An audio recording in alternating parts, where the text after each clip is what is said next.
어제 그 말씀에서 유대인들이 예수님에 대해서 왜 안식일에 환자를 치료했느냐, 그걸 가지고 이제 예수님을 죽이려고 그렇게 했을 때 예수님께서 자기 자신에 대해서 알리는 그런 내용이 오늘 나오는 내용입니다. 그래서 예수님을 십자가에 못 박은 유대인들의 이유 중에 가장 큰 이유가 왜 너 스스로 하나님이라고 말하느냐는 거예요. 하나님의 아들이다, 하나님과 동등되다 라고 왜 말하느냐, 하나님의 이름을 욕되게 한다, 이런 생각을 그들이 가졌죠. 그래서 어제 읽은 18절에 보시면 자기의 친아버지라 하여 자기를 하나님과 동등으로 삼으심이라. 그 당시 유대인으로 봤을 때는 예수님을 메시아로 인정을 하지 않았기 때문에 예수님을 이렇게 본 거죠. 결국 예수님을 죽인 이들이.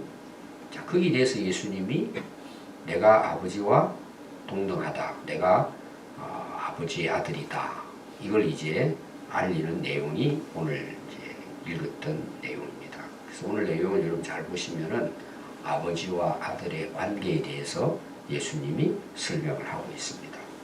이 말은 요한 사도가 예수님에 대해서 기록을 했잖아요. 요한복음입니다. 요한의 기록의 아주 중요한 내용이 뭐냐? 예수님은 하나님의 아들이시다. 예수님의 신성에 대해서 강조한 사도가 이 요한 사도입니다. 그래서 제가 1장 1절부터 그렇게 시작된다고 했죠. 예수님을 어떻게 보느냐? 요한복음은 예수님은 하나님의 아들이지만 창조자라는 거예요. 세상을 창조하신 분이 누구냐? 예수님이라는 거예요. 이거는 굉장한 사실은 사도 요한의 고백이에요. 일반적으로 우리가 믿지 않는 사람들은 예수님을 존경합니다. 왜냐하면 훌륭한 인간으로 존경을 해요. 사람들이 거기 다 속는 거죠. 예수님은 그리스도이십니다. 하나님의 아들이시고, 그래서 뭐예요? 인류를 구원할 수 있는 분이에요. 그래서 아버지와 아들 계속 오늘 나오는 내용이 그런 내용이에요. 그러니까 하나님이 누구시냐? 바로 그의 아들 예수 그리스도를 통해서 우리에게 나타나신 거예요. 그래서 동일하다, 이걸 이제 강조를 하고 있습니다. 그래서 예수님이 그들에게, 죽이려고 하는 그들에게 이제 자신에 대해서 설명을 합니다. 그래서 19절에 보면 내가 진실로 진실로 너희에게 이르노니 아들이, 자기죠, 아버지께서 하시는 일을 보지 않고는 스스로 아무것도 할 수 없다.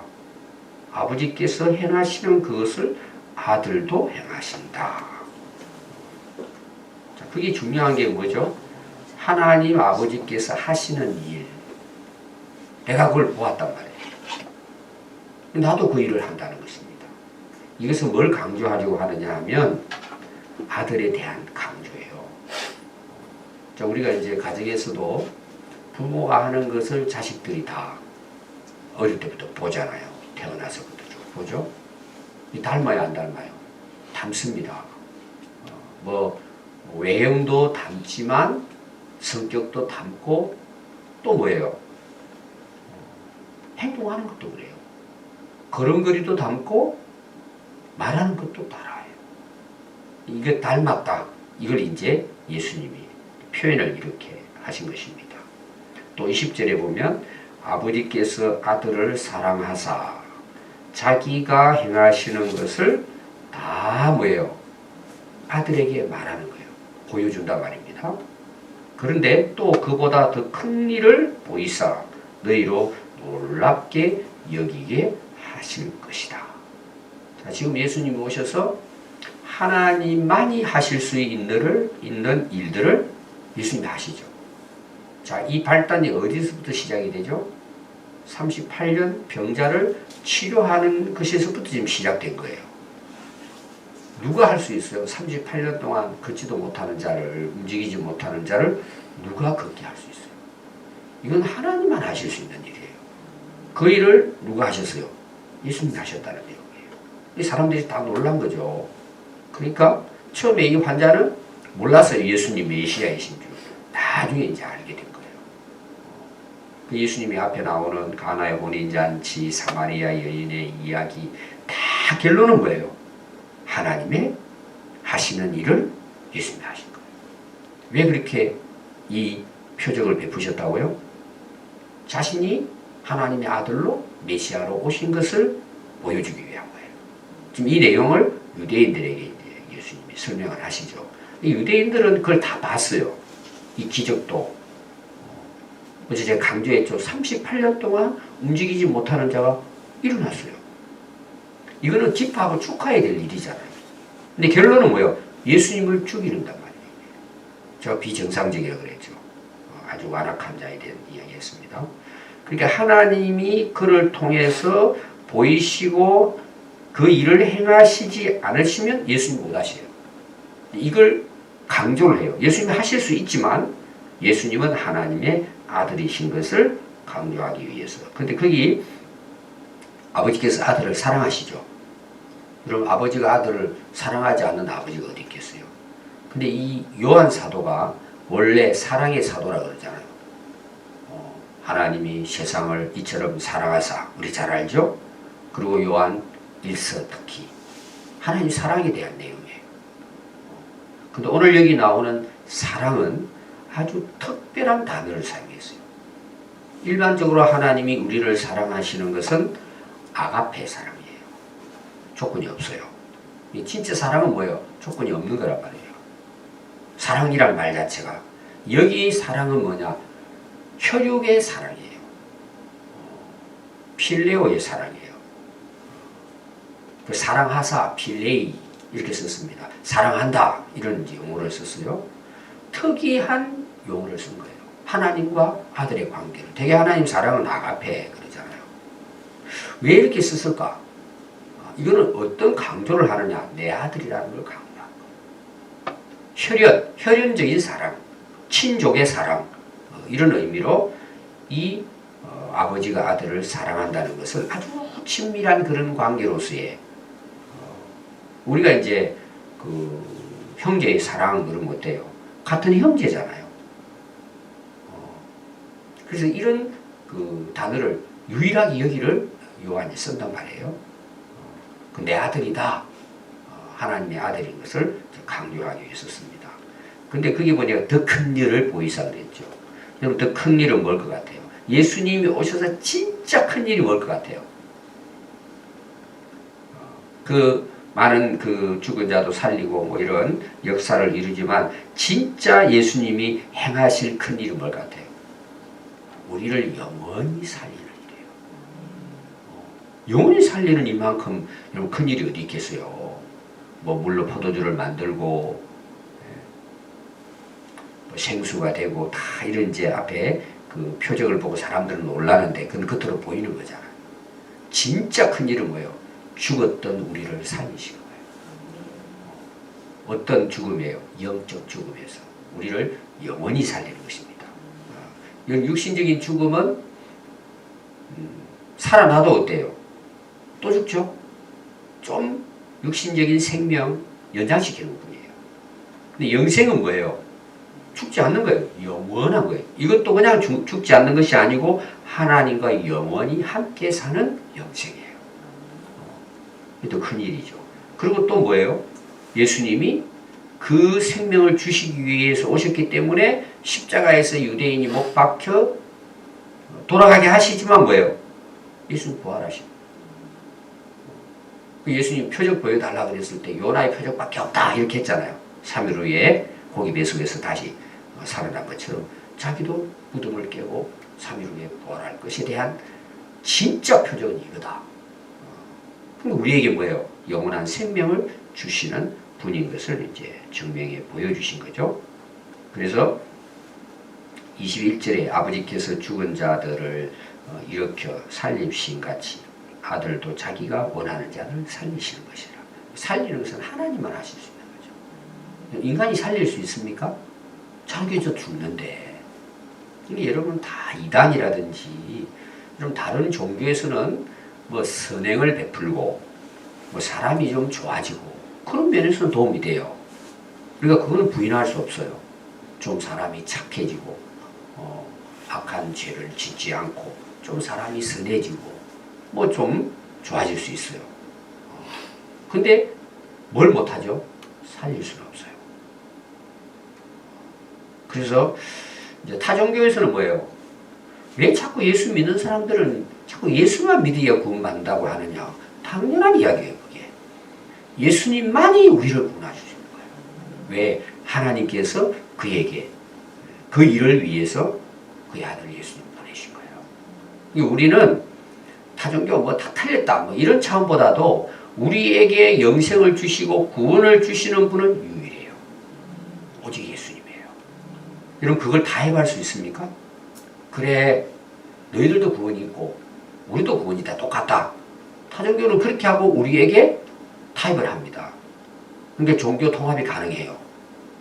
우리 기독교는 안 돼요. 뭐 사회 정의라든지 평화라든지 이런 것에는 하나 될 수 있어요. 또 어려운 나라 도와주자 뭐 이런 거 전쟁을 종식시키자 이거는 뭐 종교를 떠나가지고 다 우리가 협력해야죠. 근데 구원을 얻고 영생 얻는 거에 대해서는 똑같다. 이거는 전부 다 가짜예요. 우리나라 그 신학자 중에서도 이렇게 부르짖다가 신학대학에서 쫓겨난 사람이 몇 있어요. 지금 그런 이제 종교다원주의로 좀 가고 있단 말이에요. 교회를 다니는 사람 중에서도 예수님이 어떤 분이신지를 모르니까 왜 다른 종교를 욕하냐 그래요. 욕하지 않아요, 여러분. 거기는 구원이 없다는 말일 뿐이에요. 같지 않단 말이에요. 근데 교회 다니는 사람들 뭐 어느 종교든 좋다. 여기도 뭐 가고 저기도 가고 서로. 그건 다 복음을 몰라서 그래요. 이거는 뭐 기독교가 뭐 독단적이다 이런 차원이 아니고 하나님께서 인류를 구원하실 분을 예수님 한 분으로 보내주신 거예요. 오직 예수님인 거예요. 우리 여기 대해서는 여러분 확실하게 우리가 믿음을 가져야 되죠. 그래서 아버지께서 죽은 자들을 일으켜 살리심 같이 아들도 자기가 원하는 자들을 살리신다. 여기 살리신다는 것은 이 세상에서 살리는 역사도 일으키지만 그런 차원에서가 아니고 영원한 생명을 주신다. 그걸 위해서 이제 예수님이 오셨잖아요. 자, 22절은 아버지께서 아무도 심판하지 아니하시고 심판을 다 아들에게 맡기셨다 그랬어요. 이 심판하는 것도 뭐예요? 하나님께서 그 아들 예수님께 맡기신 거예요. 여러분들이 이제 요한복음 3장 16절, 17절 그 영생과 심판에 대한 내용이 나오죠. 여러분들이 그 말씀 우리가 이제 16절 말씀을 잘 아시는데 여러분 그 말씀을 자세히 보시면은 구원과 심판이 같이 나와요.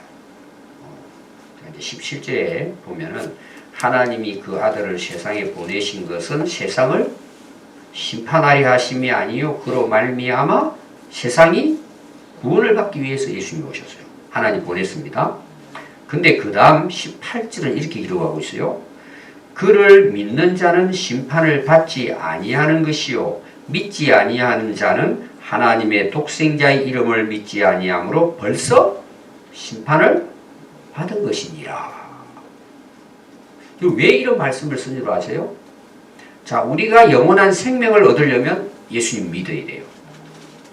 근데 내가 예수님을 안 믿어요. 그게 무슨 말이죠? 예수님을 안 믿는 것 때문에 심판을 받는 거예요. 그러니까 영원한 생명과 심판의 기준은 예수님이시라는 내용이에요. 오늘 이제 읽었더니 지금 22절 말씀이 이런 내용이에요. 예수님이 너 심판해 뭐 이런 차원이 아니고 예수님 믿으면 심판을 받지 않고 영생을 얻지만 너희들이 하나님 보낸 메시아 하나님의 아들을 믿지 않으면 예수님 자체가 뭐예요? 심판의 기준이 되어버리는 거예요. 안 믿으면 그 사람은 심판받는 거예요. 하나님이 구원하기 위해 보내주셨는데 나 안 믿겠다는 거예요. 뒤에도 계속 나옵니다. 예수님이 심판의 잣대세요. 뭐 너 심판해 이게 차원이 아니고 안 믿으면 그 자체가 심판이에요. 죄인들 심판받잖아요. 근데 우리가 예수 믿는 자체가 뭐예요? 심판에서 벗어나는 길이에요. 예수님이 기준입니다. 이런 교회를 다니는 거하고요, 예수 믿는 게 다른 거예요. 어제도 어떤 분 소개한다고 저를 찾아왔어요. 옛날 우리 교회 다니시는 분인데 다른 사업하는 분을 이제 데려가서 이렇게 이야기를 나누는데 뭐 다 옛날에 교회 다니고 또 뭐 지금도 교회 왔다 갔다 하는 분들 계시잖아요. 여러분 교회 다니는 거하고 예수 믿는 게 다른 거예요. 우리가 교회 다니는 것은 기회를 얻은 거죠. 그것도 은혜죠. 교회 나오는 것만 해도. 그러나 교회 나오는 것하고 예수 믿는 것하고 다른 거예요. 제가 계속 믿음을 강조하죠. 여러분 행함은 믿음에서 결정나는 거예요. 아니 하나님 믿고 예수 믿는데 변화가 안 돼요? 그럼 사람이 안 바뀌어져요? 아니 죽은 자도 살아나는데 어떻게 사람이 안 바뀌어집니다 여러분. 아니 거듭났는데 사람이 안 바뀌어져요? 삶이 변화가 안 돼요?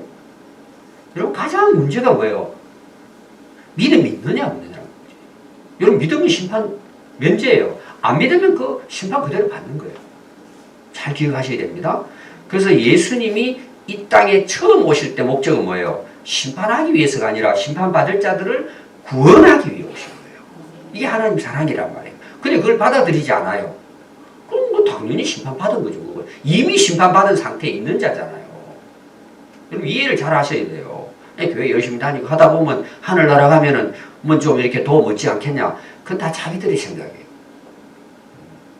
캐톨릭 같은 경우에는 죽어봐야 안다고 대부분 이야기를 해요. 내가 선한 일을 얼마나 쌓았는지 가봐야 안다 이거죠. 전부 다 비복음이에요. 여러분 심판과 영생은 이 땅에서 예수님 안에서 결정나는 거지 죽고 난 다음에 심판대 앞에 서서 이게 심판대 앞에서는 뭐예요? 예수 안에 면제받았느냐 안 받았느냐 그걸 알고 쭉쭉이를 구별하는 거지 심판은 이미 예수 안에서 결정나는 거예요. 그게 지금 요한복음 아까 제가 설명한 거죠. 마찬가지로 오늘도 이 아들에게 맡겼다 이 차원은 뭐냐? 그분이 기준이세요. 이게 이제 복음이란 말이에요. 또 23절을 보십시오. 그래서 이는 이유를 설명해요. 왜 예수님이 그런 분이냐는 내용에 이유가 있다 이 말이에요.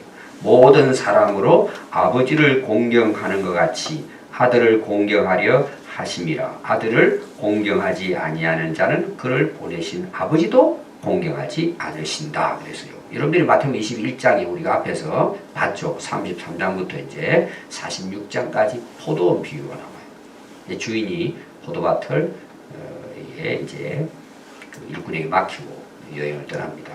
그래 이제 열매가 거둘 때 돼가지고 일꾼들을 보내가지고 얼마 거 내 거 이제 세를 내도록 해라. 보냈더니 종들 다 죽여버리고 그거는 이제 구약의 선지자들이잖아요. 마지막에 이 주인이 무슨 생각하느냐? 야 우리 아들을 보내면 그렇게 내 아들인데 존경하고 세를 얼마 주겠지. 보냈는데요. 이 그 일꾼들이 저 상속자네 이 우리 차지하기 위해서 죽여버리자 그러고 죽여버립니다. 아들이 주인인데 주인을 인정하지 않으니까 뭐예요? 아들까지 죽이는 거예요. 이게 이제 유대인들이 하나님을 공경하는 것처럼 이야기하지만 예수님을 죽인 것은 보내신 하나님을 공경하지 않은 것이다. 이걸 지금 유대인들에게 예수님 말씀하시는 거예요. 너희들이 진짜 하나님을 믿는다면 공경하고 존경한다면 그의 아들 예수를 받아들여야 된다는 내용이에요. 그래서 이제 우리 신앙 안에서도 나 하나님은 믿는데 예수는 인간이 안 믿어. 어떻게 구원을 이룰 수 있어? 옛날에 이제 그 기독교 신학의 역사를 보면은 예수님의 인성만 인정하는 신학자가 있고 신성만 인정하는 신학자가 있고 둘 다 인정하는 신학자가 있어요. 그러니까 신성만, 인성만 예수님을 본 것은 전부 다 뭐예요? 잘못된 신학이에요. 하나님의 아들이시지만 신성이지만 인자예요. 인간의 몸이고 오늘도 인자라는 말이 나와요. 인자는 그냥 사람의 아들이다. 영어로는 그렇게 기록되어 있지만 그런 차원에 쓴 게 아니고 하나님이시지만 인간을 구원하러 위해 오신 특별한 사람이라는 의미예요. 인자라는 말이. 우리의 구원자라는 내용으로 사실은 인자라는 내용을 표현한단 말이에요. 그러니까 우리가 하나님 믿습니다. 근데 예수님 안 믿어요. 그 가짜라는 내용이에요. 우리가 하나님을 믿으면 그의 아들을 보내신 그 아들을 믿음으로 구원해 이러는데 그 아들을 믿어야죠. 공경해야죠. 그래서 24절 유명한 이제 구절이죠. 우리가 다 이제 암송한 내용이잖아요. 진실로 진실로 너희에게 이르는, 너희는 유대인들이 그 당시 지금 죽이려고 하는, 내 말을 듣고, 이게 그 당시 유대인으로 봤을 때는요, 이거 완전히 도전적인 거예요. 너희가 내 말을 듣고, 여기 듣는다는 것은 그냥 귀로 듣는다는 말이에요. 그걸 인정하고 받아들인다는 말이에요. 받아들이고 행동하는 걸 이야기하는 거예요. 듣고라는 의미. 오늘 듣고라는 게 몇 번 나옵니다. 듣고 나 보내신 이가 누구예요? 아버지 하나님이에요. 그러니까 아들은 아버지가 보내서 이 땅에 왔잖아요. 보내신 그 아버지를 믿는 자는 영생을 얻었고 그랬어요. 한마디로 말하면 예수 믿으면 하나님 보내신 아들로, 그리고 예수님이 전하는 복음을 듣고 믿으면 영생을 얻었고, 완료입니다. 현재 완료. 어떤 현재예요? 믿을 때 그 현재 믿으면 뭐예요? 완료되는 거예요. 영생은 완료가 되는 거예요. 여러분 신앙생활이 좋아진다고 영생에 가까이 가는 게 아닙니다. 영생은 그분이 주시는 거잖아요. 그러니까 우리가 구원받고 구원 얻고 영생 얻고 계속 그러잖아요. 누군가 나에게 줘야 된단 말이에요. 하나님이 주셔야 되는 거예요. 구원은. 그래서 은혜라고 하는 거예요. 그저 주는 거잖아요. 얻었고 내가 뭘 해가지고 나의 어떤 노력에 의해서 값으로 주어지는 걸로 월급으로 주는 게 아니라니까요. 구원은 그분의 은혜로 주어지는 거예요. 누구에게 근데 그 은혜가 주어져요? 믿는 자에게 주어지는 거예요. 여러분 이제 기업 같은 데 하는 거 하면은 사은품 주잖아요. 누구한테 줘요? 와서 받는 사람은 그냥 누구나 가져가요. 근데 아는 사람은 받아야 안 받아요? 모르는 사람은 뭐 하는지도 모르잖아요. 그 뭐 별거 아니지만 뭐 그거 받으러 가냐? 그런 사람은 못 받아요. 근데 그거 받고 싶어가지고 막 1시간 전에 줄 서가지고 하는 사람은 받아요. 그냥 가면은. 그 돈 안 내도 내니까 우리나라 공짜잖아요. 여러분 복음은 공짜예요. 근데 누가 그걸 받느냐? 믿는 자에게 주시는 거예요. 쉽게 제가 표현한 거예요. 그게 은혜예요. 믿는 자는 뭐예요? 얻은 거예요. 여러분 우리 이미 제가 영생을 얻었다 그랬죠. 영생은 내 안에 있는 거예요. 지금 소유하는 거예요. 그러니까 그분이 뭐예요? 오늘 죽어도 우리는 영생을 갖고 있으니까 하늘나라 가는 거예요. 영생이 없으면 하늘나라 못 가요. 가도 못 살아요. 들어갈 수도 없어요. 여러분 물속에 들어가서 평생 살 수 있어요? 우리는 물고기 영생이 없어요. 그 생명이 없어요. 우리는 공기를 마시는 여기 세상에서 육지에서 살게 만들었어요.